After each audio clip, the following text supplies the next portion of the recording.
Chapter 9. Imagination.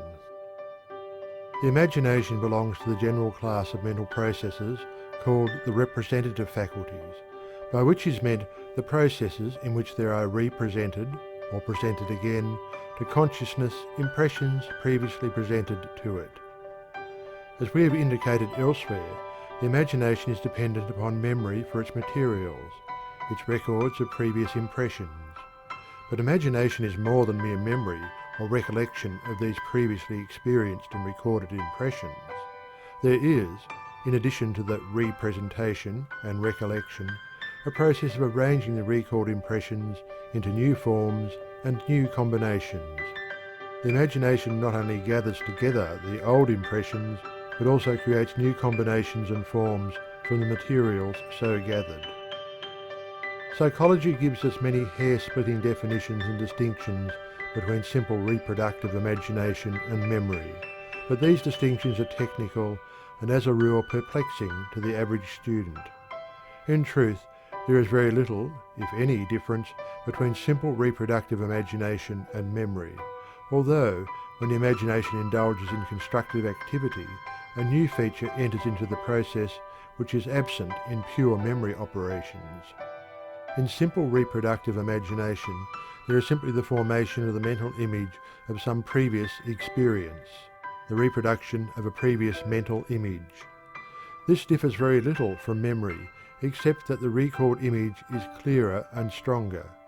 In the same way, in ordinary memory, in a manifestation of recollection, there is often the same clear, strong mental image that is produced in reproductive imagination.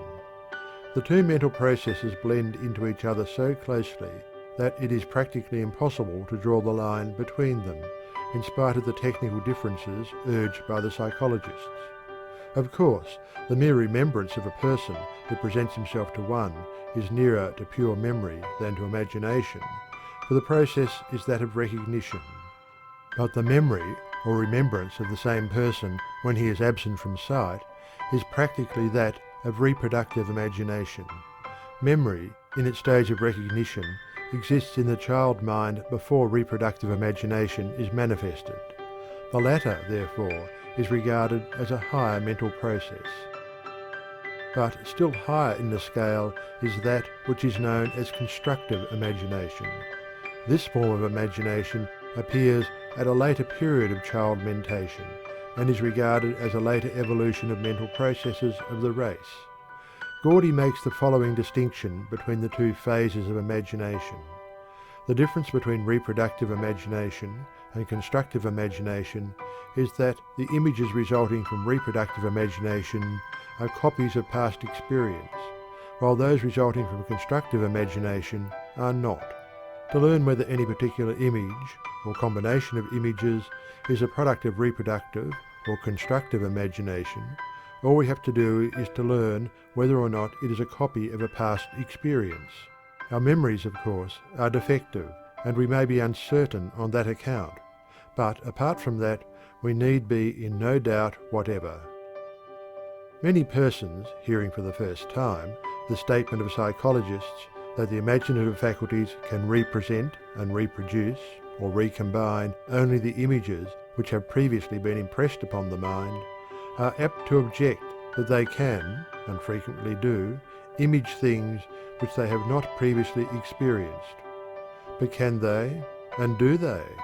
Is it not true that what they believe to be original creations of the imagination are merely new combinations of original impressions? For instance, no one ever saw a unicorn, yet someone originally imagined its form. But a little thought will show that the image of the unicorn is merely that of an animal having the head, neck, and body of a horse, with the beard of a goat, the legs of a buck, the tail of a lion, and a long tapering horn, spirally twisted, in the middle of the forehead. Each of the several parts of the unicorn exists in some living animal, although the unicorn, composed of all these parts, is non-existent outside of fable. In the same way, the centaur is composed of the body, legs, and tail of the horse, and the trunk, head, and arms of a man. The satyr has the head, body, and arms of a man, with the horns, legs, and hooves of a goat. The mermaid has the head, arms, and trunk of a woman, joined at the waist to the body and tail of a fish.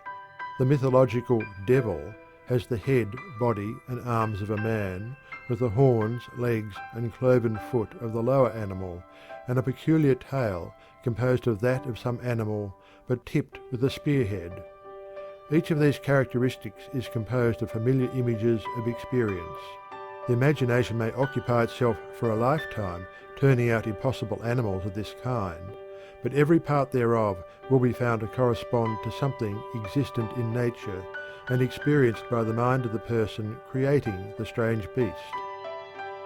In the same way, the imagination may picture a familiar person or thing acting in an unaccustomed manner, the latter having no basis in fact so far as the individual person or thing is concerned, but being warranted by some experience concerning other persons or things. For instance, one may easily form the image of a dog swimming under water like a fish, or climbing a tree like a cat. Likewise, one may form a mental image of a learned, bewigged High Chancellor, or a venerable Archbishop of Canterbury, dressed like a clown, standing on his head, balancing a coloured football on his feet, sticking his tongue in his cheek, and winking at the audience. In the same way, one may imagine a railroad running across a barren desert, or a steep mountain, upon which there is not as yet a rail laid. The bridge across a river may be imaged in the same way. In fact, this is the way that everything is mentally created, constructed, or invented, the old materials being combined in a new way and arranged in a new fashion. Some psychologists go so far to say that no mental image of memory is an exact reproduction of the original impression, that there are always changes due to the unconscious operation of the constructive imagination.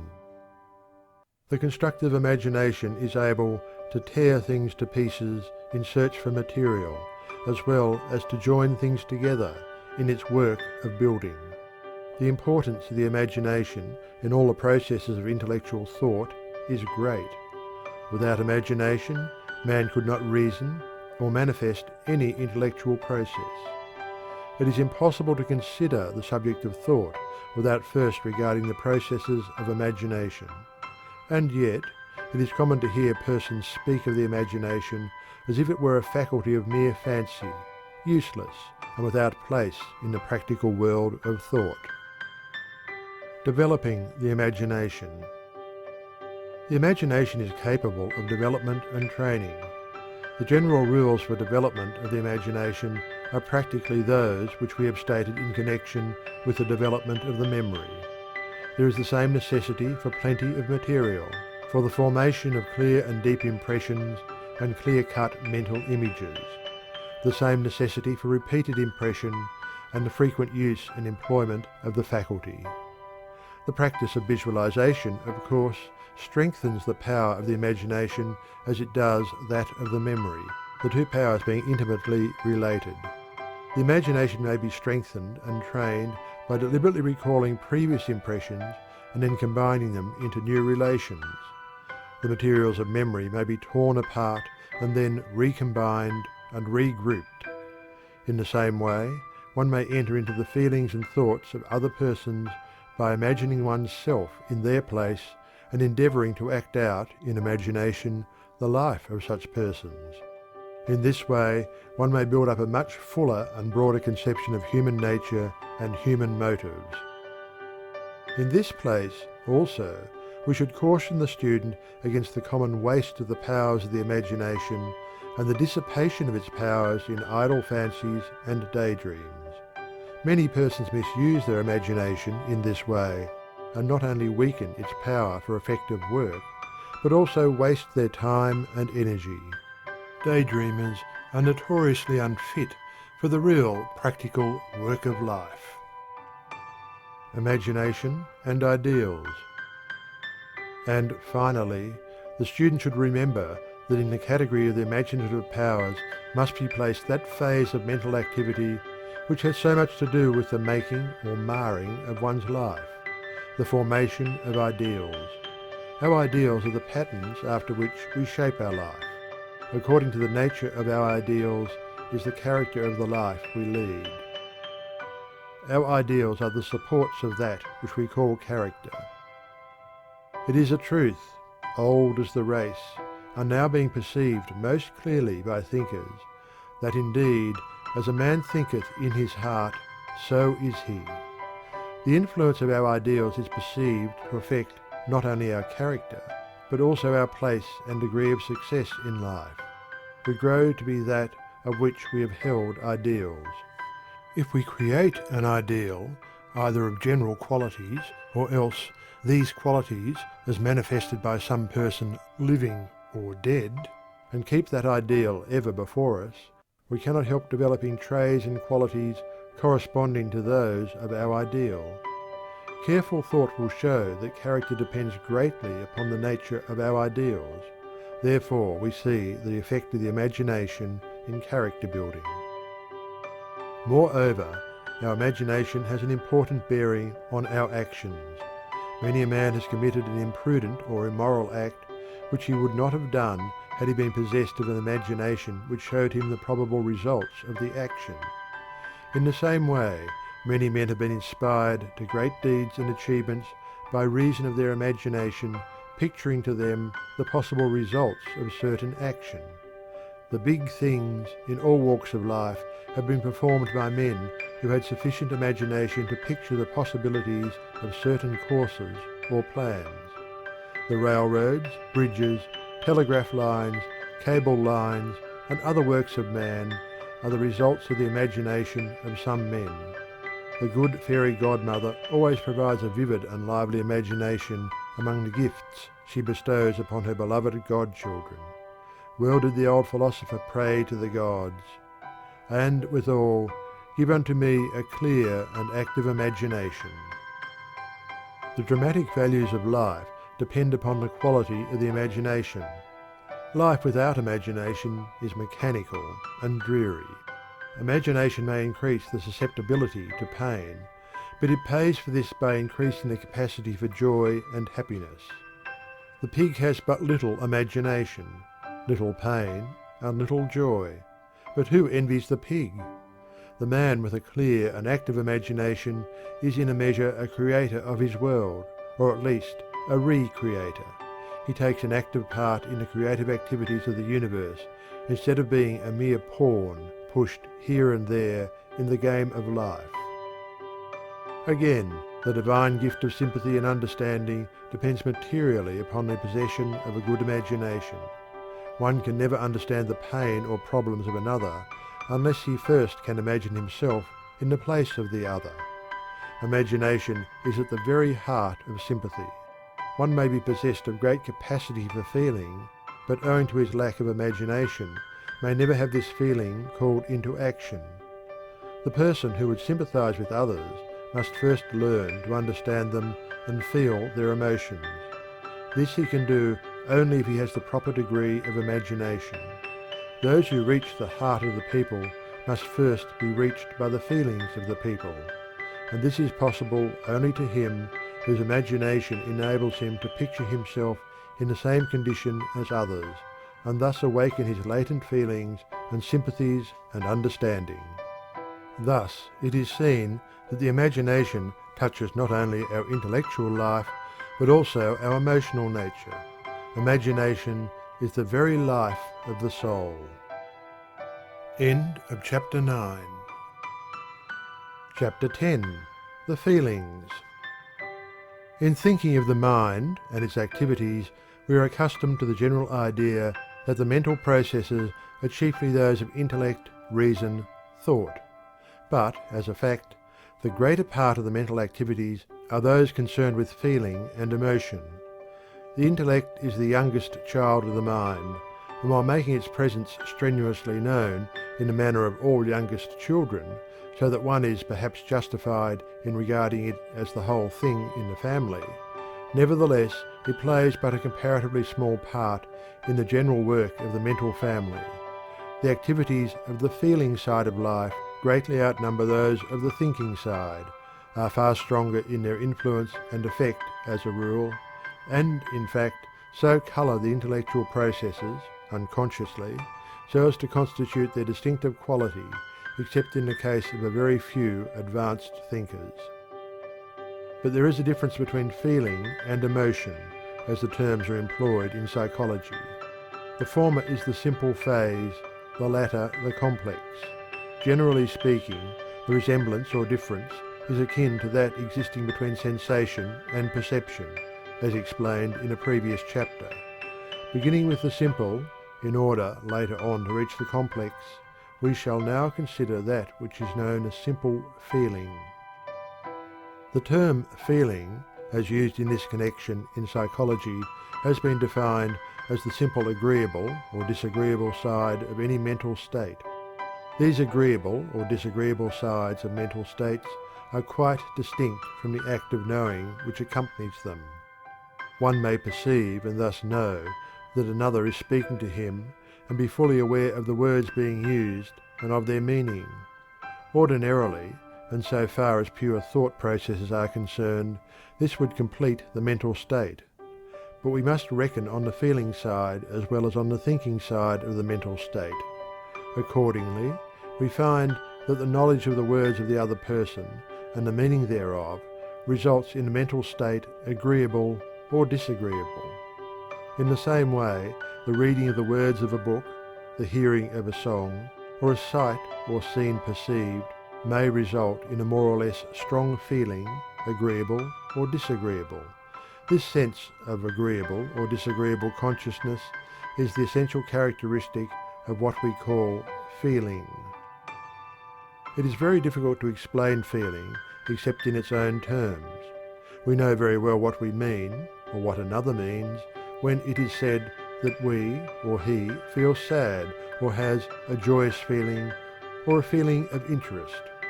And yet we shall find it very hard to explain the mental state except in terms of feeling itself.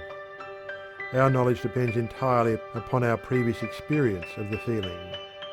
As an authority says, if we have never felt pleasure, pain, fear or sorrow, a quarto volume cannot make us understand what such a mental state is. Every mental state is not distinguished by strong feeling. There are certain mental states which are concerned chiefly with intellectual effort, and in which all trace of feeling seems to be absent, unless, as some have claimed, the feeling of interest, or the lack of same, is a faint form of the feeling of pleasure or pain. Habit may dull the feeling of a mental state until it is apparently neutral, but there is generally a faint feeling of like or dislike still left. The elementary forms of feeling are closely allied with those of simple sensation.